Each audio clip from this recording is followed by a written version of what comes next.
Hey guys, this is Saber Sting. It's been a while, but I'd like to revisit. Basically, I did ages ago, about 4 years ago, during the start of COVID. I did a video for this Mortar deck on Clash Royale, and it did absolutely amazing. So I thought I'd revisit it again now that I've started playing the game again. Fresh evolutions flying around, new year, and basically see how good it did. And actually, it is just as good, especially with the new Evo Mortar. But there's a few tips and tricks I'm going to be telling you in this video to make the most out of this deck. It got me to Ultimate Champion last season. I'm beating Ultimate Champions left, right and centre. I know Ultimate Champion isn't necessarily as good as it was back in the day, but it can still show you how good this deck is. It's actually very, very strong, and it makes your opponents panic a lot. So, first of all, this is the deck. It's the same as, we've got the Mortar, we've got the Royal Crate, as I like to call it, the Royal Delivery, the Rocket, the Miner, who is absolutely crucial in this deck. You cannot replace the Miner. I've got the Inferno Tower in. Of course you can replace it with like a Tesla or maybe even a Bomb Tower to stop the Royal Recruits nowadays, because they're quite popular, but they're getting a bit of a nerf soon. The Archers as well, again, you can swap them out for a Dark Goblin, but I like the Archers because they're very, very reliable. You can split them, they're good against Graveyard, they're good to support the Mortar as well for little troops. Log, of course, you could use that, but or Barbarian Barrel especially, this could be quite good to protect the Mortar as well. And Goblins, especially now that they've got the 4th Goblin. I used to run Skeleton Army in this deck, but Goblins are a lot better, and they're great for just cycling and supporting. So, without further ado, let's get into these games. They're coming up against some very, very high-ranked players in these games. First game, up against Kev here. Let's see what deck he's got. He's got using a Goblin Giant. I thought I'd start off with a Goblin Giant because he's very, very annoying and very common nowadays in Clash Royale. One of the most common win conditions. Thought he was going to get a bit of a nerf in the recent balance changes, but he didn't. So you're going to be expecting Goblin Giants, Bowlers and Sparkies in this deck. That's usually what they run with. This guy's got, of course, the Little Prince, level 14, of course. And you're expecting some danger, especially as you go on with the new rework to Trophy Road, where there is no such thing as maxed out cards now. You can go. I think it's Grand Champ. When you get to Grand Champ, people have level 15 cards, which is not good for me since I've only just started playing the game again. All of my cards are level 14. I managed to get the Miner to level 15, and I've only just got the Rocket to level 15 as well. You can see we're starting to break through a bit with the Mortar, despite the fact that he does have the hard counter, as in the Bowler. The Bowler is very annoying. You're going to have to try and outcycle him by using your fast cards like the Archers and the Goblins in this deck, and try and stick down a Mortar. As you can see, I know he doesn't have the Bowler. Anything else we can kind of deal with and hopefully get one lucky Mortar connection. He's doubled up with the Fisherman and the Little Prince. That's completely fine because he spent more elixir than me defending that Mortar anyway. Fisherman, I don't rate him at all, personally. If you like the Fisherman and use the Fisherman, make a comment down below. I know I've got a few people in my clan that trust by the Fisherman, and they say that the Fisherman is absolutely amazing, but personally, I don't really see it. As you can see here, this is kind of like a triple win condition deck. We've got the Miner, who can chip away, and then we can always defend with the Mortar. We don't have to use the Mortar offensively all the time, especially if people are using Hog Riders and things like that, and we don't have our Inferno Tower in cycle. We can always defend with the Mortar and pull it up to the middle.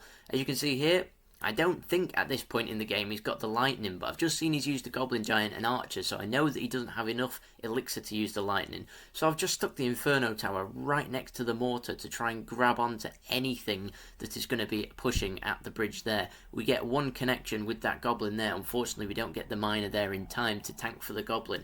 As you can see, especially when we get that Evo Mortar, we're going to be sending miners up free. We're just going to be sending them up to the tower. Because even if you can get a miner in for one goblin that the Mortar fires, you're going to be taking down most of that tower. As you can see again, he's put a Bowler in to distract the Mortar, but I know he doesn't have enough elixir this time. So I'm sticking the Inferno Tower right close. When they don't have enough elixir to use that Lightning or a Rocket, stick the Inferno Tower right close. And it can often distract things that come up to the bridge like Bowlers and Executioners and Wizards and things like that. I'm just going to rocket that Little Prince and the Fisherman to stop him from using that ability. The Rocket I'm using to basically use on tower damage if I can catch stuff like Musketeers and Sparkies and things every now and then, along with the tower as well to get the extra damage in. But other than that, I don't really use it until the end of the game. But if he groups a lot of units together to try and make a big push behind something like an Electro Giant or a Goblin Giant, I definitely will be using the rocket, and it can come in absolute clutch. We use bad Goblins there to defend that bowler. You can defend the bowler majority of the time with just Goblins, but especially now it's into double elixir, he's going to be supporting it. The Goblins aren't going to be doing much of a good job. As you can see now, this is more like the typical, we got our Inferno Tower in the middle. We've managed to do a lot of damage to that Goblin Giant already, so he's not really going to do too much damage on the tower. It still takes a few chunky smacks, to be fair. Goblin Giant is very good. We're mixing up the positions with the Miner. I'm not always sending the Miner in to the top right. I'm sending it in front of the tower sometimes, and that always catches them off guard. Could have rocketed that with the Fisherman and the Bowler, but I didn't want to get too greedy because we're at quite a good elixir, quite a good tower HP advantage here. You can see he's sending in the Bowler and the Goblin Giant, and made sure that we put the Inferno Tower in the good position so it will distract the Goblin Giant. Sometimes he can be pushed down towards the tower by the Bowler, which is very annoying. And here we go, easy log and rocket, because we got some connections with the Mortar in. Most of the damage to the tower coming from the Miner and the Mortar there. If you can't get a connection off with the Mortar, no worries, just use your Miner and use your Mortar a bit more sparingly on defense. As you can see here, he was on his legacy best, 6,000 in the world, not too shabby, showing that we can do it against the best and meta decks as well. Next game here, we're coming up against the bane of my life. It's a Hog Rider cycle with Firecracker, Evo Firecracker specifically, and I really struggle against the Firecracker. This is why I've brought in the Royal Delivery again, because I usually just stick the delivery right on top of her, making sure to time it right so she doesn't get any shots off, and we will be defending the Hog Rider with the Inferno Tower every time. There's nothing else really in his deck that needs the Inferno Tower. Sometimes people like to use Mega Knight and a Hog, or a P.E.K.K.A. and a Hog, and then they try and catch you off guard when your Inferno Tower is not out of cycle, in which case you're going to have to try and cycle your Inferno Tower very quickly, and then defend something like a P.E.K.K.A. or a Mega Knight with your Miner and Archers, or Miner and Goblins, or even the Royal Delivery and Goblins does a really good job against something like a P.E.K.K.A. Skeleton Barrel he's trying here. He's seen that we don't have any towers or anything to distract, but we can counter it completely with the Archers put right in front of our tower, and we can also get some more value pushing as a counter attack with the Archers. We're going to Royal Delivery again right on top of that Firecracker, making sure that she just gets put out of her misery. We're going to be trying to save the Royal Delivery for the Firecracker, and hopefully when he sticks and evolves Firecracker down as well, we can just stick the delivery on top of it and it'll kill her as per usual. If people put a mini P.E.K.K.A. at the bridge to try and quickly counter your Mortar, you can stick Goblins right in front and it ends up working really nicely for you. As you can see, he's kind of panicking here. We've got the Miner luring every troop back to the tower, which means that the troops he's putting around the Miner to defend the Miner are also getting hit by the Mortar as well. We've managed to cycle again to our Archers to try and stop the Skeleton Barrel, and we're going to take a few smacks there, not perfectly defended, but not too bad. We still have a nice lead. Now this is bad because he stuck the Firecracker at the bridge. We've managed to distract it all again with the Inferno Tower, luckily, and that's his big bad evolution smacked out of the play. Not done too much damage to us. Now we can use the Mortar and use that excess health that the Inferno Tower has to try and help us out defend here. If that Mighty Miner had got a bit closer to the Mortar, the Inferno Tower would have locked on. Unfortunately, he has Earthquake, which means this is a really bad matchup for us. Hog, Firecracker, Earthquake is one of the worst matchups with this deck, so this is why I wanted to kind of show you what you would do against this deck. We've stacked a lot of units up on defense. We're trying to counter push with a Mortar. If you can get a connection on a Firecracker with a Mortar, she'll be left on a slither of health, and in which case I like to usually log it and finish her off, and then the Mortar can connect to the tower. The Archers managed to do a good job there though of finishing her off anyway. We've got the Inferno Tower to wipe up the Mighty Miner. He's going to Earthquake. We've got plenty of elixir in the bank, so we're just going to try and start up a little push and get the Mortar connecting. I'm going to log that Firecracker, as I said. The Goblin managed to take her out, and this means that hopefully we can get a connection with the Mortar. We don't, because the mini P.E.K.K.A. gets there in time. We've got plenty of a lead. I'm going to stick the Miner right the way in the back, so it's going to drag the guards all out of the way, and the Archers would have connected there. The Inferno Tower I'm placing high, because I know that he's not got something like a Zap. I know that he's not got an Electro Wizard. When they've not got any resetting cards like Lightning or Zap or Electro Wizard, put your Inferno Tower high up on the bridge, because it means it can get an early lock on and stop them from like building up a push too early. As you can see here, he's trying to go aggressive with a hog, but we've managed to use the miner and the mortar to finish him off. Not too bad, quite a comfortable win against another ultimate champion.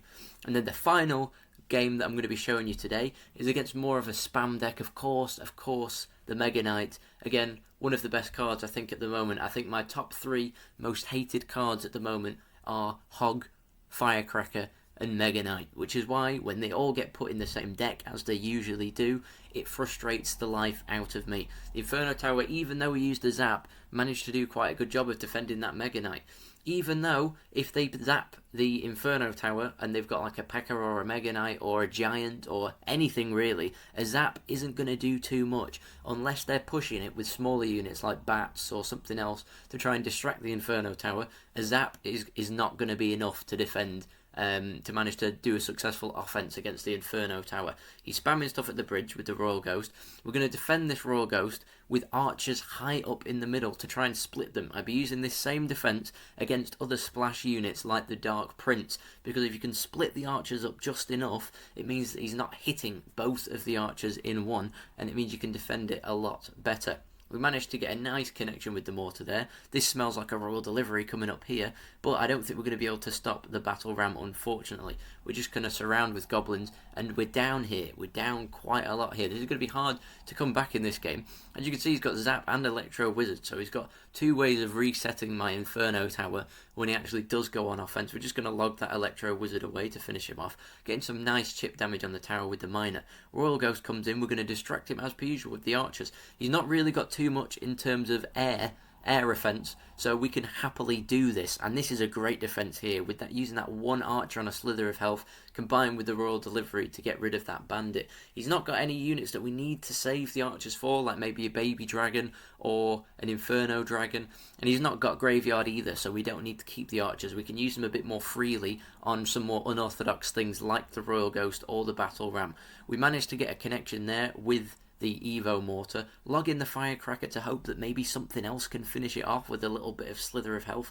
The Inferno Tower ends up doing that. We send a miner right there, lure in the Royal Ghost, and then get the Electro Wizard, the tower, and the Royal Ghost all in with that rocket. I don't do that too often. It's a risky play. If they start putting stuff in the back, I send a miner in and try and lure everything towards the miner and then just rocket around the miner. Worked well that time. We managed to pull the Mega Knight down low, but we've got nothing, he thinks. We've got the Mortar to defend it. Inferno Tower down low, and then the Mortar up high on the bridge for the Battle Ram. Battle Ram, I don't really struggle too much against. If it was a hog, it would probably be a bit different in this game. You probably could have had a better chance. He started spamming the Mega Knight at the bridge. We managed to get the archers and try and cycle. We managed to try and pull him all the way to the side there, all the way onto the other side with the Inferno Tower, and then we're smacking things that he's supporting it with the Royal Delivery.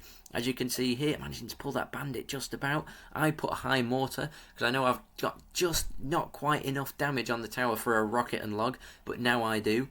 So I'm going to send the rocket if need be, but I had to deal with that bandit last second with the goblins, and that will be good game. Very good game. Even he's recognised that was a great game. That bandit would have locked onto my tower and would have absolutely sent me to the Shadow Realm. So that is the 3 games for today. As you can see here, using the miner along with the Evo Mortar is absolutely game changing. It's my favourite combination on Clash this season. Now, as we're speaking now, I'm up to champion at the moment. Woohoo, champion. Not too high, but at this stage of the game, since the season only just reset 2 days ago, champion is pretty good, and all of the ultimate champions are in that rank at the moment. So let me know what you think of this deck. Let me know what cards maybe you'd change in it, and if you're using the evolved mortar. So until next time, I will see you next video.